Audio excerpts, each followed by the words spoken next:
Postpartum mood disorders, the unspoken illnesses of motherhood, postpartum depression and anxiety.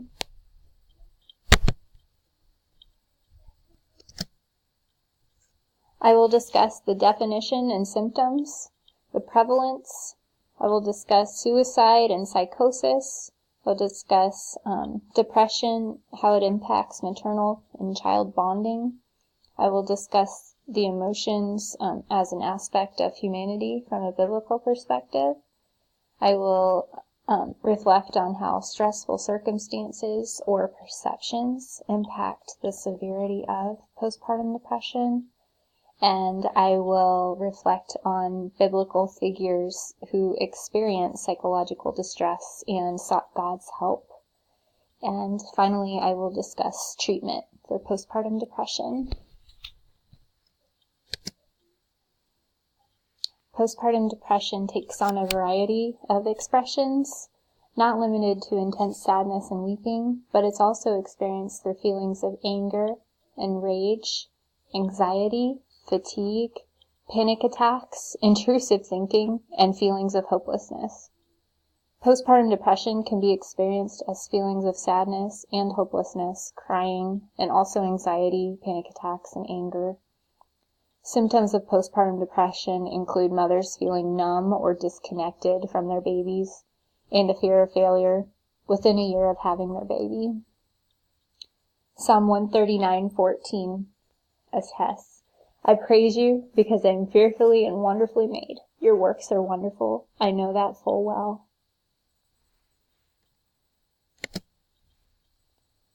Prevalence of postpartum depression. The study cites rates between 6 to 15%. These numbers can increase depending on circumstances. For example, women with a history of postpartum depression, their reoccurrence rate is as high as 41%. You also have to consider factors of, are all the women who have postpartum depression actually recognizing what they are experiencing, and are they actually reporting it? Numbers realistically could be much higher even than what's cited here. About 10% of postpartum women will experience anxiety. Risk factors for postpartum depression include perinatal depression, that's in pregnancy, other periods of depression throughout her life, or anxiety, and a history of postpartum depression. The most dangerous risks that come along with postpartum depression are suicide and psychosis. Postpartum depression is the number one killer of new mothers, and in rare cases can lead to postpartum psychosis, like the stories of Andrea Yates, who drowned her 5 children in a bathtub, and more recently Shabora Thomas, who also drowned her 2 children in a bathtub. These women just did what they did with an apparent coldness emotionally. They were clearly suffering mentally. Further, up to 10% of women with postpartum depression experience thoughts of suicide, and up to 61% of severely depressed women are troubled by impulses to harm their child. Postpartum depression impacts maternal-infant bonding. A scripture that came to mind was 1 Kings 3, verses 16 through 28. There's a story of 2 women who each had a baby, and during the night, one of the babies died. So the following morning, the 2 women argued about who was the mother of the living baby. King Solomon used his wisdom to discern that the mother who was willing to give up her own rights to the baby in order to spare the baby's life, that she was the true mother. But nevertheless, it occurred to me that the woman who was grieving her own baby was in a place psychologically where she was willing to say, go ahead and cut the baby in half. She had an apparent coldness towards the living baby because she was experiencing her own grief and psychological distress. Next, there's a study from Abbott in 1995 who states that negative interactions between mother and child as a result of postpartum depression creates a dysfunctional relationship between the mother and child, and it results in further socio-emotional development issues within the child. And but alternatively, on a positive note, when mothers and infants bond better, when their bonding is improved, so is the mother's emotional well-being. Also, what comes to mind is breastfeeding. I didn't write it on here, but breastfeeding produces the hormone oxytocin, which releases, a natural feel-good experience in the mother, and obviously brings bonding between mother and baby. So Rock et al. 2016 found that when the mother and infant bonding increased, stress and depressive symptoms also decreased. So I want to explore how emotional health is a key aspect of humanity. Pastor Peter Scazzero writes, "The problem is when we neglect our most intense emotions, we are false to ourselves and close off an open door through which to know God." He goes on to talk about how God is, completely truth. God is full truth. So that's where we experience God is in the truth. And, as humans, we struggle with, wanting to deny, the difficult parts of our lives, the difficult part of ourselves. But if we can be vulnerable and honest, then we can really draw close to God during those moments. David was obviously a man after God's own heart, and he was completely naked, literally, both physically and emotionally before God. So the experience of stress on postpartum depression,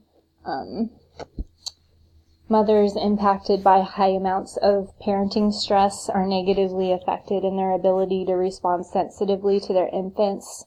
In other words, when women feel so incredibly overwhelmed, they just kind of are spent and don't really have anything left to give to their children.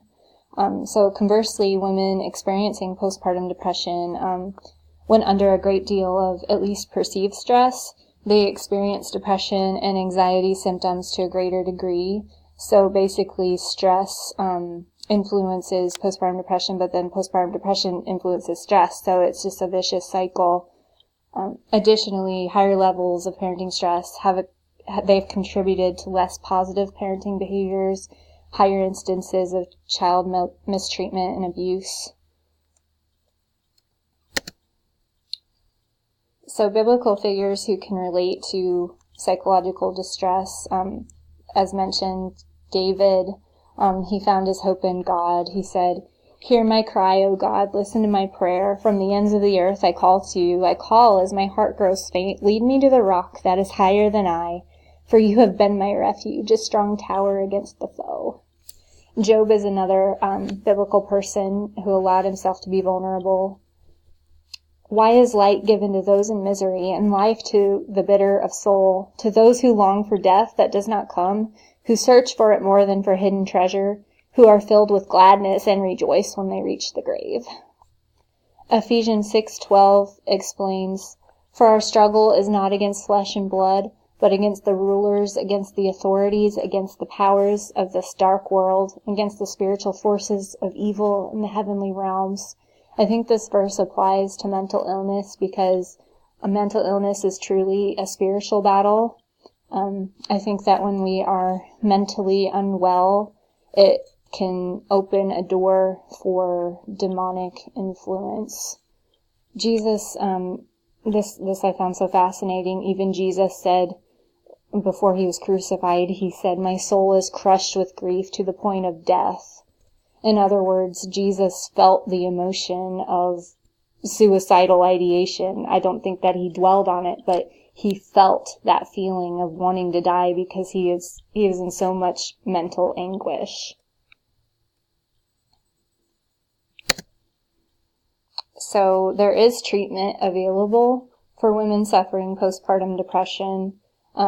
Unfortunately, women suffering often feel alone, and as if there is no help available, but it's been proven that competent therapy and medication can help, and they do help. Increasing awareness campaigns can decrease stigmas and inaccurate perceptions of postpartum depression.